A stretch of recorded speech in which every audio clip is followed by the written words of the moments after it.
Most people don't realize this, but the biggest mistake we make in life is trusting the wrong clock. Not the one on the wall, that one's harmless. I mean the internal clock we use to judge ourselves, the one that quietly insists we're behind, late, or not doing enough. For years I believed that time itself was my enemy. Every hour that passed felt like proof that I wasn't moving fast enough. But eventually I understood something uncomfortable. The problem wasn't me. The problem was the clock I measured my life with. I spent most of my teenage years thinking life was some sort of race. Everyone around me seemed to be sprinting, achieving, improving, building skills, building lives, and I was terrified of falling behind. I compared myself to classmates, strangers online, people who looked like they were living 10 lives at once. But I didn't realize then that the standard clock, the one hanging on the wall, only measures hours. It doesn't measure progress.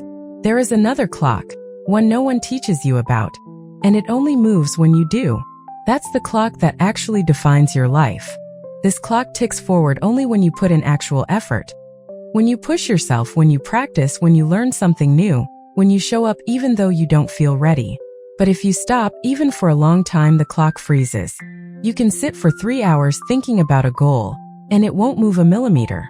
You can spend an entire day pretending to be productive, yet the progress clock will still show 0. And that realization was both painful and liberating, because it explained why some people seem to grow in a matter of weeks while others stay stuck for years. I still remember a school project that taught me this lesson. We had a whole month to complete it, and I promised myself I'd do something great. But instead of working, I spent 3 weeks planning, organizing, imagining the perfect moment to start. When the deadline came, I panicked. Meanwhile, another student worked 5 minutes a day, literally 5, and finished calmly with no drama. His progress clock moved a little every day. Mine didn't move at all until the final desperate hours. That moment hit me hard. Your life doesn't reward the amount of time you had. It rewards how many times you actually moved. Another mistake I made was romanticizing big, dramatic changes. I thought self-improvement needed intensity. 1 hour a day, a full workout, perfect routine. I failed every time. But one random evening, almost by accident, I tried a different approach. Just 10 minutes. 10 minutes of real effort. No pressure. No expectations.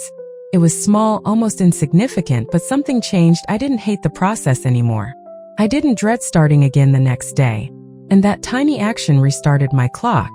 It reminded me that consistency matters far more than intensity. And here's where I get a little judgmental, because modern life is filled with people who say they don't have time, while spending hours scrolling through social media, watching strangers live their lives, and drowning in comparison. I don't say this to be harsh.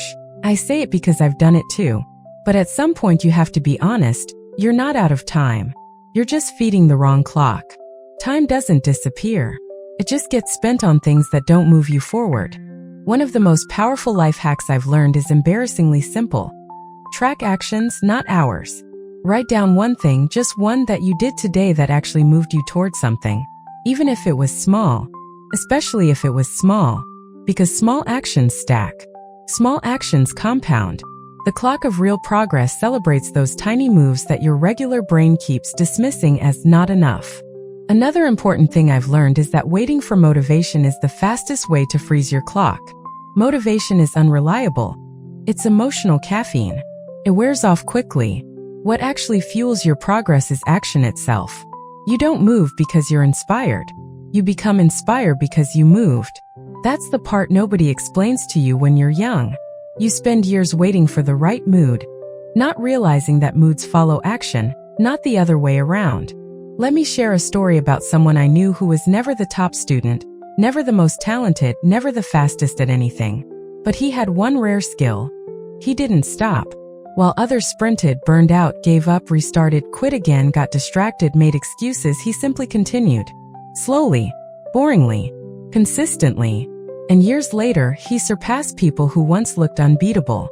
Not because he was gifted, but because his clock kept ticking when theirs kept resetting. And that taught me something I still repeat to myself. Slow progress is infinitely faster than no progress at all. We have a toxic obsession with speed. People shame themselves for being slow, but the truth is this: going slow is still progress, going slow is still movement, and going slow often builds deeper, more stable results. Speed is overrated. Direction is everything. You can run fast in the wrong direction and end up nowhere. Or you can walk slowly in the right direction and change your entire life. So here is my honest perspective, the one I wish someone told me years earlier. You are not behind. You are not late. You are not failing. You are simply measuring your life using a clock that was never designed to reflect real growth. The only question that truly matters is, did your clock move today? Not how much. Not did I beat everyone else? Not did I accomplish something huge? Just, did I move at all? Because progress doesn't care about yesterday's mistakes. It doesn't care about your age, your timing, your fears, or how slow you think you're going. It only cares that you take steps, even tiny ones. And when you do, something incredible happens. Time stops feeling like an enemy. It becomes something you shape, something you influence, something that bends around your effort instead of crushing you. And once you start measuring your life by the movement of your progress clock instead of the ticking of the world's clock, you'll notice something. Time begins to feel different, fairer, kinder, more under your control. Because for the first time, you're not racing anyone. You're simply moving forward. And that's the only time that truly matters.